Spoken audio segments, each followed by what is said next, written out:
Today, we aren't launching exploits just yet. We are doing the most important part of any engagement, reconnaissance. We have a target, datavault-corp.com. Let's see how much we can find out about them just by asking the internet the right questions. We start with the Harvester. This is a classic OSINT tool. I'm running the harvester-d for our target domain and -b all to tell the tool to scrape every available public source: Google, Bing, LinkedIn, and more. Look at that output. In a bug bounty or pen test context, this is your attack surface map. First, we found 11 users. We have emails for the CEO, IT, and HR. This is your target list for phishing campaigns or credential stuffing. Second, look at the hosts. We see admin, VPN, and portal. These are high-value subdomains. If I'm a bug hunter, I'm ignoring the main website and going straight for admin.datavault-corp.com because it's likely less secure. Third, it found a text file called leadership.txt. That looks like an information leak. Let's inspect it. Let's use curl here just to quickly grab the content of that text file without leaving the terminal. Bingo. This isn't just a list of names, it's an organizational chart. We now know Sarah Chen is the CEO and Michael Rodriguez is the IT director. Why does a hacker care?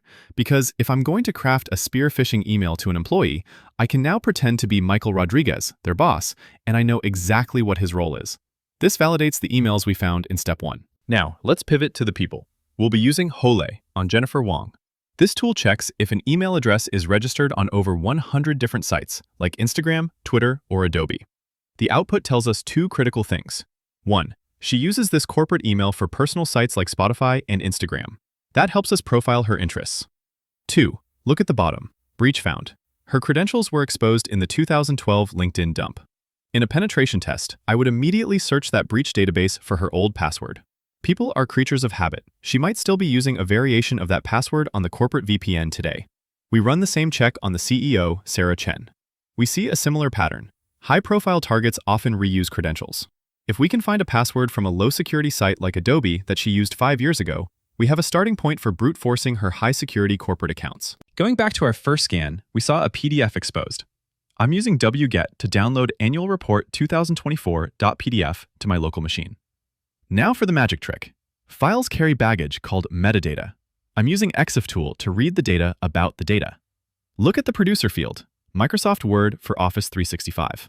Now we know their software stack. But look at the creator and last modified by. We have a new username, dkim. This is a massive find. We often can't guess internal username formats. Is it david.kim, kim.d? No, the metadata tells us the internal network format is first initial, last name, dkim. We can now generate a username list for every employee we found earlier using this format. So what did we just do?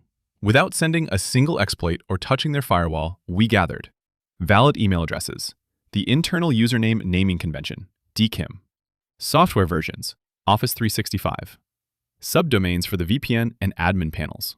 In the real world, a vulnerability rarely pops up in a single command. You won't just run a tool and get root. Real bug bounty hunting requires patience. You might have to sift through hundreds of boring emails, find a tiny breadcrumb in a PDF's metadata, and link that to a breached password from 10 years ago just to find a single valid entry point.